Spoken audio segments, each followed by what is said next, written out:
Swayam Prabha. Digital India. Educated India.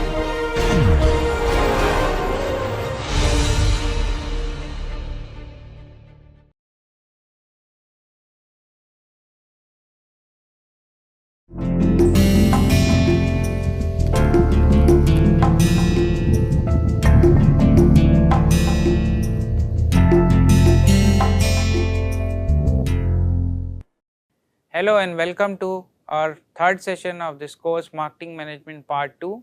I am Shashi Shekhar Mishra from Department of Industrial and Management Engineering at IIT Kanpur. This course is being offered by me and Professor Jayanta Chatterjee along with me, my senior colleague. So, in the previous two sessions I have talked about, I provided you the recap of what we have already discussed in Marketing Management Part 1, and where I am going to start from where I have left in the previous session. So, we have discussed about the entire marketing process, or as an organizational function, what happens in the marketing, and there we have discussed into the strategic marketing process, where we discussed about the business analysis, marketing strategy and the marketing mix. And we in the last class we are discussing about the execution of our marketing strategies through 4 P's in case of product, and it will get transformed into the 7 P's in the case of services.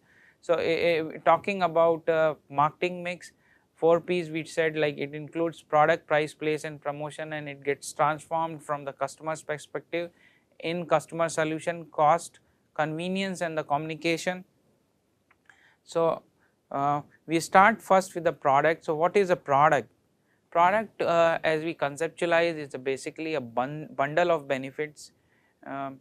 It is a market offering from a seller's side that provides certain benefits to the customer, and these benefits come along with a cost to the customer, and overall if they provide a positive value to the customer will like to consider this product in conjunction with the competitive offering.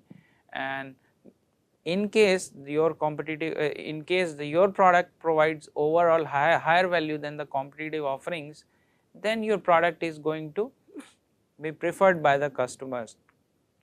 So, this is how we conceptualize a product. Another definition given by Professor Kotler is like, a product is anything that can be offered to a market to satisfy a want or need, including physical goods.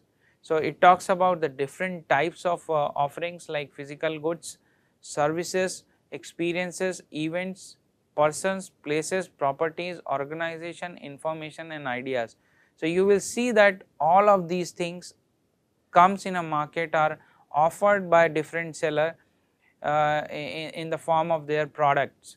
So, these include physical goods, manufactured goods, the services like education, the legal service, the various other types of consulting services, the experiences, the events, persons are also marketed, places are also marketed, and many governments are involved in marketing of the places to generate the revenue and the jobs that basically contributes to the betterment of the society, properties, organization, information and ideas.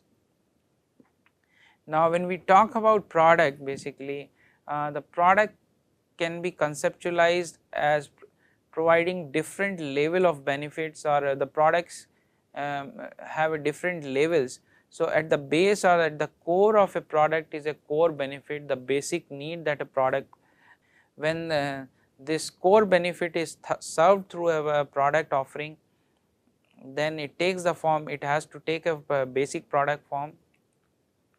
And when a customer expect in a competitive scenario that a product will have certain kind of features, or it will include certain things in the product, it takes the form of expected product. Then the next thing is that augmented product, that sellers add to the expected product so that their offering is differentiated from the competitive offering. And the last level of the product is basically potential product, which is the future product changes that a seller can bring in. so that he remain differentiated from the their other competitive offerings. So, these 5 product levels I have tried to explain in these slides with an example that in case of this hotel industry, what is the core benefit? The core benefit that a customer seeks is an overnight sleep, or you want to have a sleep and rest, and that is why you purchase the overnight stay in the form of a hotel room.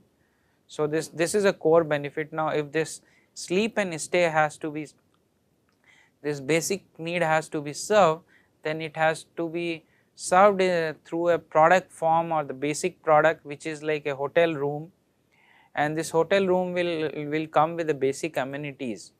And then the next level of this basic product is the expected product, a set of attributes and conditions buyers normally expect, because that becomes the norm in the market. Everybody in the market at least offer that level of benefit in their offering.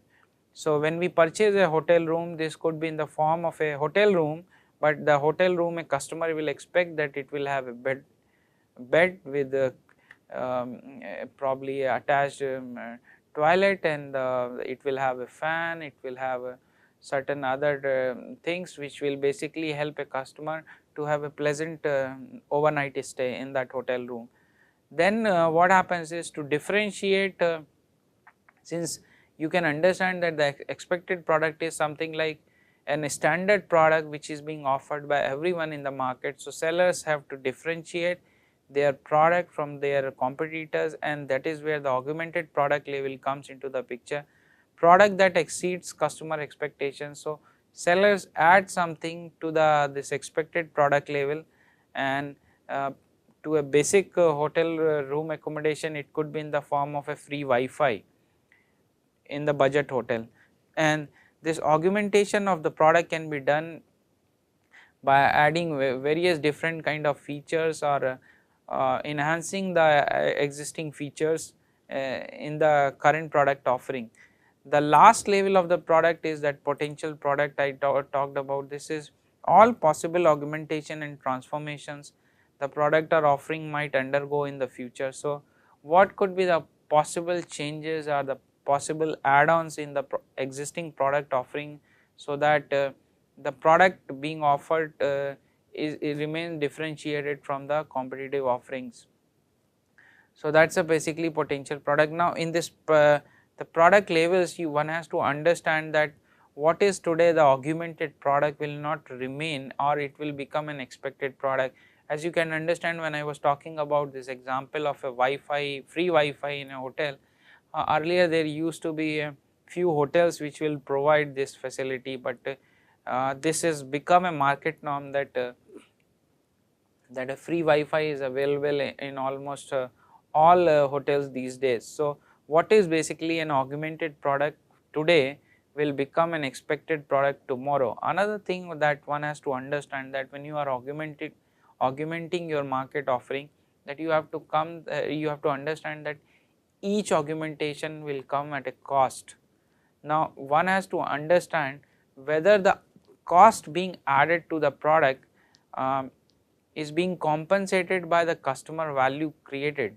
If the customer value created is on a higher side than the cost added, then this augmentation makes sense. Otherwise, it will not make sense to the customer's point of view, and overall probably your offering will lose in terms of its value to the customer with respect to the competitive offering. In this product, we also have to understand there are different types of product classification. So, there are different ways of classifying the product. One way of classifying the product is based on its durability and tangibility. So, based on durability and tangibility, you can classify the customer in 3 different types: non-durable goods, durable goods, and the services. So, non-durable goods are something tangible goods, but they have a limited shelf life, and generally you will see that they are purchased on a regular basis. So, those are basically the product like the clothes, or product which are used as a food items, they comes as a non-durable product. On the other side you have a durable goods, these are purchased probably very few times in the overall life cycle of a customer. So, an example of a durable goods could be a car, a new car, or probably a refrigerator. So, these are something which are purchased, which are not purchased very frequently, or sometimes you will see that in the entire life cycle of a customer that they will be purchasing only once of these durable goods. And then you have the third type of based on this durability and tangibility is the services. Services we will talk about in much more detail in as we dedicate one module on this. So, we will discuss about it then there. And then the other way of classifying the product could be in the form of the market being served, that is whether it is for a consumer market or whether it is for B2B market. So, that is B2C versus B2B classification. In B2C market you will see that consumer goods can be classified in probably 4 different types of goods. The first type is the convenience good, the convenience goods are something which we purchase very frequently, and you see that in this kind of product we would like to have the product, we would like to get the product as immediately and as in less time and effort as it is possible. So, this convenience good has basically 3 different classes, or you can say that 3 types, that is staple goods. As the name suggests, these are the goods which are purchased on a regular basis like grain, toothpaste, soap. As you can understand that the customer purchases them on a regular basis, and some of these things like consumable items, they are purchased on a daily basis in a family. Then the second type of convenience good includes the impulse good, which is like the customer has no preconceived notion that he will go and purchase the product when he is going to the shop, but when you go and see the product, then you purchase it without any planning or effort. So, consumer purchasing a chocolates, candy bar and chips when they go to a shopping place is an example of impulse goods or an impulse purchase. And then you have the third type of goods, which is emergency good. These are purchased when a need is urgent. So, when you have a monsoon season coming, you have you would like to purchase an umbrella because you feel the need at that point of time, that this is the thing which you need at this point of time. Or when the winter comes, you purchase the woolen clothes because of the weather change. The other types of consumer goods are shopping goods, which are purchased based on the suitability, quality, price and style, like clothes is an example of a shopping good.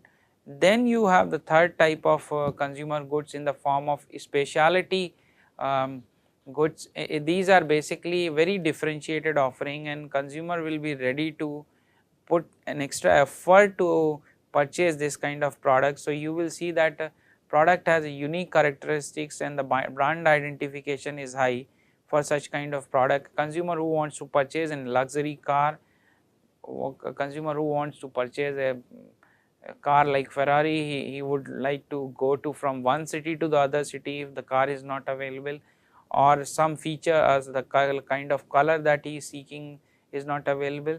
So, in those cases customer will be ready to put in extra effort, they will be ready to spend some extra time in the form, they will be ready to wait for the kind of thing that they want. Then you have the last type of consumer good in the form of unsought consumer goods, which are something about which as a consumer we lack the information and does not think about buying in a usual cases, like an insurance policy is something which is a sort of unsought product. We will not be knowing much about it and will not be will not be thinking about purchasing it in normal conditions. Then you will also understand that we are talking about product or the offering in the market, how these offerings are differentiated. So, the offerings, different offerings can be differentiated in the form through the different ways. So, there could be product differentiation, there could be a design based differentiation, there could be a service based differentiation. In the product differentiation, you will see that a product can be differentiated on seven of these bases which can be used to differentiate a product. So a product can be differentiated in the type of form.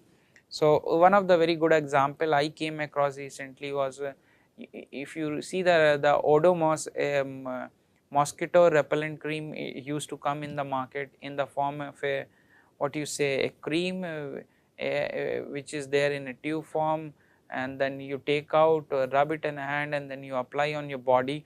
Now this thing is not probably very good, and once you have it in your hands, maybe you have to wash it before eating something.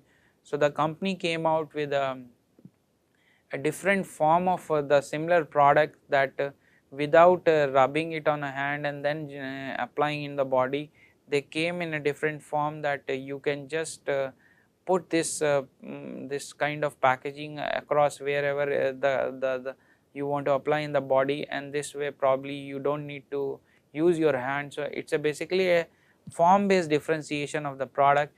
Then you see the other basis of the product differentiation could be the features. So any product will have certain kind of features, and then you can add certain features to differentiate a product, or enhance the existing level of the features in a product to differentiate it. Then you have performance or and the conformance quality. So a product can be differentiated on its performance quality or conformance quality.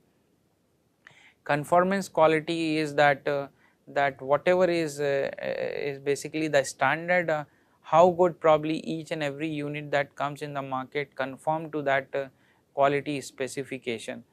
And then you can also differentiate a product based on its durability, reliability, repairability, and the style. Some of the examples is like repairability, where you see these days that many of these electronic device manufacturer, like laptop manufacturer, comes out with a self diagnostic tool inside the product, and if a product is not functioning well, the customer can run those diagnostic, or they can contact the call center, the designated call center of the company, and the customer assistantship side people can interact with the customer with the help of those self diagnostic tools, to let the customer repair the equipment on their own. So this is basically a very fast way of maintaining the product or repairing the product, which help the customer and the company both in terms of saving the time as well as monetary cost in case of any breakdown. Then the other form of differentiation could be the service differentiation, that how a product can be, how easily a product can be ordered is one way of differentiating the product. So many companies in the banking sector are coming out with this mobile banking and other forms of things that makes the customer to operate or order things in a much easier way than delivery based thing, that a pizza company claims that the pizza will be delivered in probably 30 minutes, and if it is not delivered in 30 minutes, then the pizza the customer can have the pizza for free. Then you have installation, customer training, customer consulting, maintenance and repair. These are the basically service based differentiation that can exist in the market. And the third type of differentiation besides product differentiation and the service differentiation is the design differentiation, that the design of the product makes it easier for a customer to use the product, and the styling of the product or the looks of the product is more aesthetic to the customer. Another concept in the case of the product is this product hierarchy. So you will see that quite often the companies might not be having one single product, they will have a product portfolio, and that can in the case of product portfolio, this product hierarchy help us to understand this product portfolio better. That generally you will see that there is a need family, there is a basic core need that is fulfilled by a set of product family, that in the form of one of the core need of the humans is that for security, that so this financial security is being fulfilled through either the savings or the regular income. So, these are the different the product family. That within each product family there are different product class that helps to fulfill, or they have a similar coherent functional uses, and they provide the similar kind of need being fulfilled. So, corresponding to this financial security, you have financial instrument that fulfill that needs through this, and they are the one product class. And within this each product class, you will see there are different kind of product lines, product type, and within at the base you have item. Probably it will become more clear when I will show you through an example of a product mix of the company. Now, you see this is an example of a product mix from a company, Hindustan Unilever Limited. There this you will see that these are the product lines. So, detergent is basically one product line, bathing soap is the second product line, shampoos is the third product line from the company. In this case, you will see that within these three types of product lines, this is called the width of this. I can explain to you that this entire different type of product line basically consists of the width of the company's offering. Then within each product line, the number of offerings you have, the different type of product you have, that gives you the idea of the length of the product line. And within this each product line, you will see that the different product lines will have a different depth. So, that is basically the depth of each product line. Now, you see that there is a concept of average product line. So, in this case, in this example, which is a partial product assortment of Hindustan Unilever's product mix, you will see that there are 11 products, 11 type of products, and you have three different product lines. So, you will see that average product line length is 2.67.